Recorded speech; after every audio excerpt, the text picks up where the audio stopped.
சிந்தாமணிக்கு நல்லாவே பதிலடி கொடுப்பாங்க விஜயா நினைக்கிறவங்க நம்ம சேனலை சப்ஸ்கிரைப் பண்ணுங்க. ஏன்னா சிந்தாமணி நீ மீனா போயிட்டு கூட சம்மந்தம் பேசுறதுக்கு ரெடி ஆயிட்ட போல இருக்குன்னு இப்போ நம்ம சிந்தாமணியை பார்த்து நக்கல் அடிக்கிறாங்க. நம்ம விஜயா வாயை வச்சுக்கிட்டே சும்மா இருக்க மாட்டாங்க. இப்போ சிந்தாமணியை வெறுப்பேற்றி பார்க்குறாங்க அதிகமாகவே. நம்ம பொண்ணை நம்ம சேஃபாக வச்சுட்டோம், இனி பயமே இல்லை அப்படின்ற மாதிரி இப்போ பதிலுக்கு பதில் சவால் விடுறாங்க இந்த சிந்தாமணியும் விஜயா கிட்ட. ஏன் மகன் முத்து கிட்ட சவால்லாம் பழிக்கவே செய்யாது. கண்டிப்பாக அவன் மச்சினே சத்யாவுக்கு உன் பொண்ணை கல்யாணம் பண்ணி வைக்கத்தான் போறான். அந்த கல்யாணத்துக்கு நாங்க எல்லாரும் போகத்தான் போறோம், உன் மூஞ்சில கரிய பூசத்தான் போறோம்னு சொல்றாங்க. இன்னொரு பக்கம் இது எல்லாத்தையுமே நம்ம மீனாவும் முத்தும் பார்த்துக்கிட்டு தான் இருக்காங்க. பரவாயில்லையே, எங்க அம்மா கூட இப்பெல்லாம் நியாயம் பேச ஆரம்பிச்சிட்டாங்களேன்னு நம்ம முத்தனை சிந்தாமணி முன்னாடியே அவர் நேருக்கு நேராவே சவால் விட்டுட்டு போறாரு.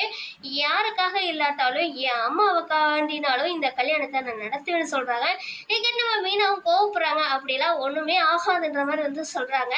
ஏன் மீனா பயப்படுற இந்த சிந்தாமணியை பார்த்து? கண்டிப்பா நம்ம சத்யாவுக்கு மனைவி அப்படின்னா அந்த ரேகா மட்டும் தான் சொன்ன உடனே சிந்தாமணிக்கு வெறுப்பாய் போறது. என்ன நடக்குது வெயிட் பண்ணி பார்க்கலாம்.